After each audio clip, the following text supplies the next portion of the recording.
Hello, everyone, and welcome back to night 3 of some of the Tahiriyin candidates sleeping over at Parliament. This is our exclusive coverage here for you on the New Lebanon TV with none other than Ms. Najat Aoun Saliba. So we are going to get started immediately because many of you have sent in a ton of questions that you wanted to ask our candidate today. So we're going to invite, and she has been very gracious with her time in being here to answer all of your questions. I hope this discussion will be very fruitful and can answer a lot of misconceptions that we have heard all through the media and can clear up a lot of those interesting points of view and questions that are extremely valid that you all have had. So I just invited her in, so hopefully she's going to come up soon. Let's see if we're praying with the technology that it'll all work. Thank you everyone for watching yesterday and for asking all of your amazing questions. Your pain is valid, your frustration is valid, and we are here to answer all of your concerns and questions today. And we were joined yesterday by not only MP Najat, but also Halim al-Qahour, who joined last night as well. Oh, it says Najat, it says unable to join. I don't know why. Let's see, I accepted the request. I keep pressing accept. Let's see if it comes through. Yay! Najat! It's gonna be exclusive today. I'm gonna make you a tour of the parliament. Oh, amazing! I think that would be awesome for our viewers here. I don't know how much you're gonna see. I'm gonna carry with me a light. So if you look behind me, it's pitch dark. Look. Again, every night with the blackouts. I mean, this is a perfect example of how we're all living here. Seriously. You see? Well, All pitch dark. It's the darkest room I've ever been in. how does that make you feel? Like, I feel like this is the state of Lebanon. You see how dark it is? Are you cold? That's what I want to know. If there's no heat. No, I have a lot of clothes. Okay, that's on. good. Okay, so now I'm gonna take the light Okay. on and I'm gonna show you. Okay. Can you see? Oh my God, I can barely see. Can you guys see? This is like, oh my gosh, it's crazy. So is it just you and is Halima still there and Melham? Who's there right now? Halima left. Okay. Can you see? Barely. What can you see? I can see almost nothing. Oh, is that the front area? Yes. Oh my gosh. You see? This is real. This is real. So is it just you there? Where's Melham? Now, yes. Oh. Is it scary? No. How do you feel?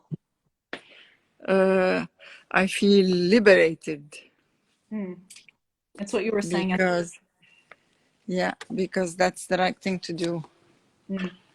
What do you hope that this action, this sit-in, will do for the people? Do you hope that it will mobilize the people? Like, what's the goal behind this, you feel? Okay, enough for the tour. I have to tell you today, I have to clarify that this sit-in calling for the president is not only to get a president elected. It is important to get the president elected. But if we don't have the president, we're not going to have the cabinet or the ministers because we have a caretaker cabinet. They cannot meet because that means they cannot make any decision. And it is crumbling. So in order to get any law passed or any executive decision made, we need the president first. So it's a fight for a president. It's a fight for a cabinet that comes after. It's a fight for legislation to go on. It's a fight for democracy, and it's the fight for our lives. In order for them to get any decision, let alone just buying wheat for them to make bread for the country. This will require a cabinet to meet and to make this decision. And the cabinet cannot meet because we don't have a president. So we can make any little or big decision. And so the whole state is in a state of limbo because the constitution says as soon as the president's vacancy is into effect, the parliament cannot meet except to elect a president, and the cabinet becomes a caretaker cabinet.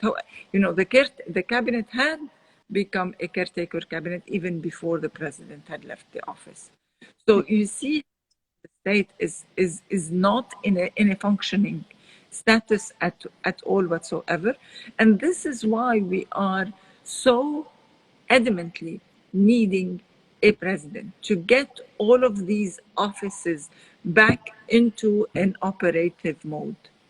I think that everyone can agree that we need a president, but there's really a stalemate going on. There's so many groups voting blank votes. There's so many groups voting for things that don't exist, or people that couldn't even run the country if they wanted to. Like, I think last week someone voted for Bernie Sanders. Like, for example, within the Taghiriyin, there's a divide. You represent both the Taghiriyin and the Thawra vision.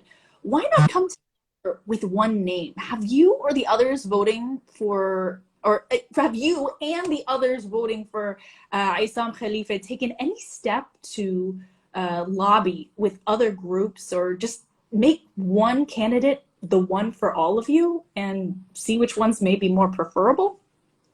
Is exactly what we want. We want the people, the 128 members. Those 128 members of the parliament are responsible for this whole institutional system to work. So these 128 members have to meet, they have to talk, they have to compromise, and they have to come with a name so that all the institutional offices, administration, parliament, cabinet, president are able to function. We need to sit in one room so that we get all our point of views discussed in an educated, in a modern way, so that we can get to a president. And I'd say the first step of that is to unite the Taghiriyin. I know that you, Waddah Sadeh, and Mark Dow all voted for Michel Mouawad, and Melham, Paula, Halima, and Cynthia voted for Aoun Khalifa. Let me ask you this. What made you vote for Michel Mouawad, and why? What are the basis of criteria when choosing a president for you? Look, in our plan for election, we have said that we have three main issues that have to be respected: the sovereignty of the country, justice served all victims, especially the port's victims, right? And we want also to get reforms so that we can save the economy and get it back into its feet. So when Michel Mouawad agreed and signed an MOU with Taqaddum that he will respect and honor those three main points, this is when we decided to elect Michel Mouawad. Do you have any hesitancy when voting for Michel Mouawad when he has such close ties with Antoine Sehnawi, who is the president of Société Générale Banque de Liban, who has had those very questionable, actions, we can say, including also wanting to take the blame off of the banks during the issues that we've been seeing in Lebanon? I don't think the issue is Michel Mouawad tonight. I think the issue tonight is for the 128 members of the parliament to come together in order for all of us to come to our senses and elect a president. And I think that to elect it, some people have to take their fears and put them aside to actually vote for the same person.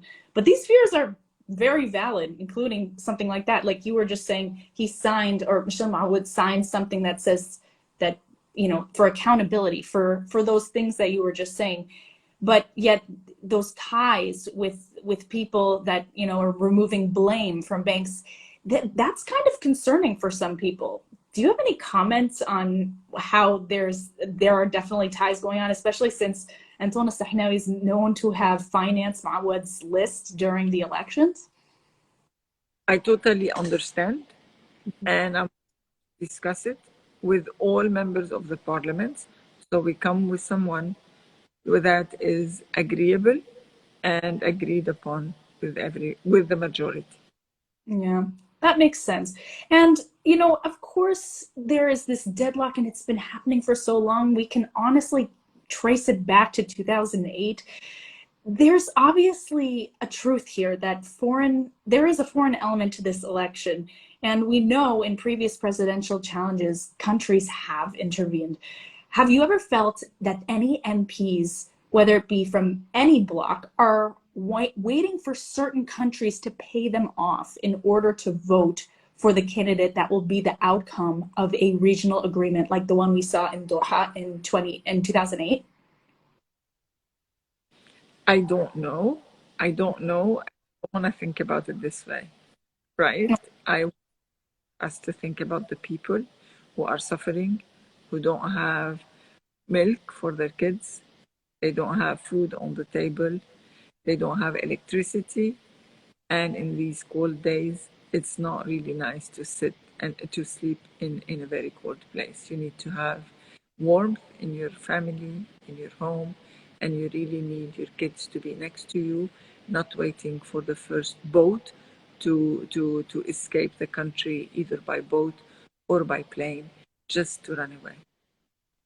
True. And I'm asking if you've maybe, even you or some colleagues that you've seen, have you ever felt pressure from any country to say, hold up, just wait a little bit so that we can pay you off to choose this certain candidate?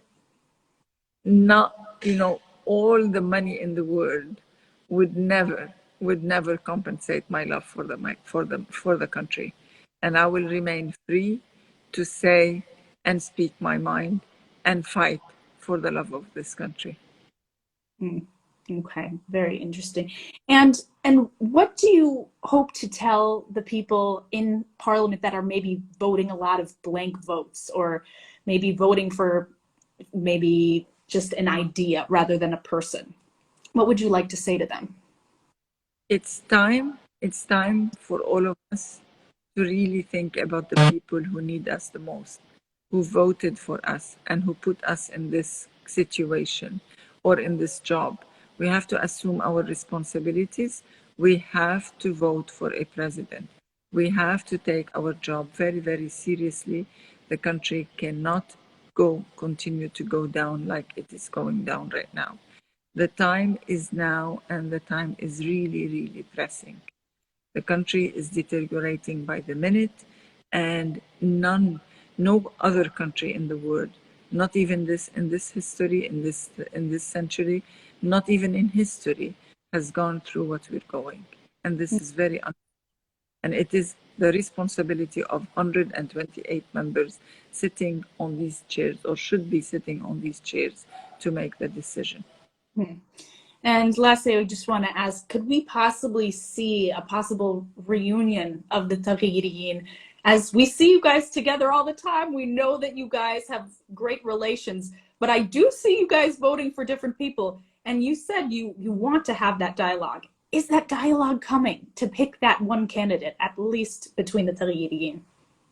Look, I've said it many, many times, even in the time where I wasn't the best person to bring everyone together. I said it over and over and over again. I would never doubt the loyalty and the hard work of all the Taghiriyin, all the time. They are really here for the sake of this country, and they have been dedicating all their time and work for the love of this country to make it change. I have no doubt that all of them are doing their utmost best to really serve this country. Thank you so much. We have one question here from Dr. Roger Matar, who says, what are the next steps if things didn't change? Is there any plan B or more aggressive tactics facing the mafia cartel, as he calls it. All your support. Keep putting pressure on. Keep tweeting. Keep talking about it. Keep pushing. Keep also, send us links and referrals to the news media outside. It's really making a difference. Keep it up, please. We are here to stay, and we are here to push as much as we can for as long as we can. Amazing. Thank you so much, Dr. Najat and Saliba. Is there anything else you'd like to end with to say to the people? No, you're good. Well, thank you so much. Yeah. I usually don't like to talk about our personal circumstances here because it's irrelevant to the big cause that we're here in. But I just wanted to give you this exclusive view of the parliament in this pitch dark night. You're amazing for showing us all of this from the inside. I think that the people really appreciate seeing what it's like being in the inside. Could we see you come back on another live another time this week? Could we possibly expect that? Let's play it by the day. All right. Thank you so much, Ms. Saliba. And if you guys enjoyed this interview, please like and subscribe to the New Lebanon TV, bringing you exclusive content straight here from Lebanon. Thank you so much, Ms. Saliba. Bye.